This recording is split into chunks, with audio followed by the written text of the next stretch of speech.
อันยองเซโยมื้อนี้สิเฮ็ดป่นปลาทู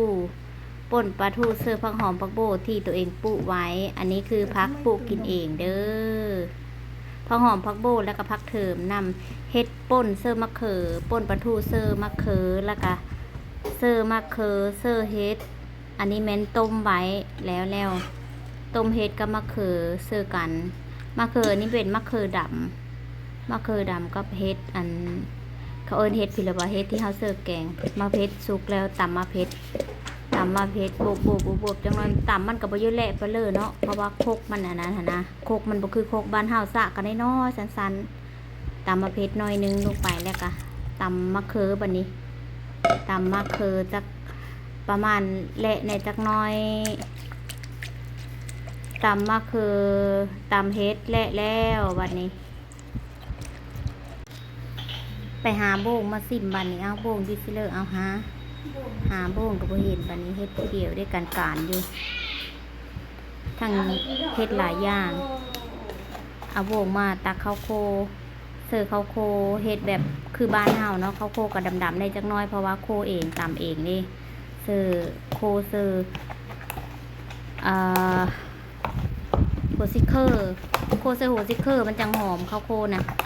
โคเซอร์โหสิเซอร์ข้าวโพดแล้วก็ตำยวกโคเลให้มันเท่ากันแล้วก็ตำกาว่ามันพอดีแล้วเนาะเท่ากันแล้วเนาะแล้วก็ซิมเบิ้งมันพอดีแล้วแซ่บมีกลางหน่อยนึงเพราะว่าปลาทูมันกลางมันหลายเนาะยกโปเลยยกไปหานเสิร์ฟน้ำปลาจักหน่อยเพราะว่ามันยังจางอยู่เอาน้ำปลามาเสิร์ฟน้ำปลาหน่อยหนึ่งน้ำปลาที่พะรสน้ำปลาตัวนี้มันจะแซ่บนัวตัวนี้มันจะปรุงอาหารแซ่บเลือดใสของไทยไปหาถ้วยมาไว้ตากวันนี้เสิร์ฟพักโบที่ซอยไว้เอาพักโบมาเสิร์ฟคนเท่ากันบัดนี้พักโบก็งามพักโบปลูกเองเสิร์ฟพักโบแล้วก็ตำยวกเขาเลยเท่ากันเป็นตะกินแล้ววันนี้เสร็จเป็นตะเสร็จแล้วหอมซอยหอมข้าวโพเพราะว่าข้าวโพเซอร์โฮซิเคอร์เด้ทางกลางทางไปเลยปลาทูมันกลางหลายซิมเบิ้งบัดนี้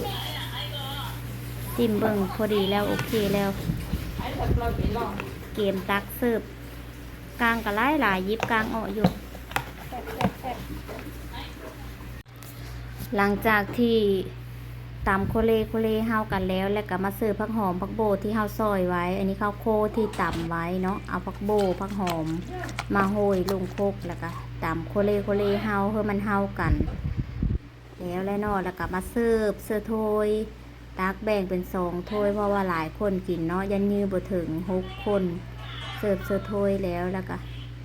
เอาผักหอมโรยหน้าป๊าดติเป็นตาแซ่บพี่น้องมากินนำกันเด้อเบิ่งแน่อยู่เกาหลีก็ได้กินอาหารคือบ้านเฮาเพราะว่ากินซีนกินปลาหลายกินแนวอื่นหลายกะเบื่อหนะกินแบบนี้แซ่บๆเด้อ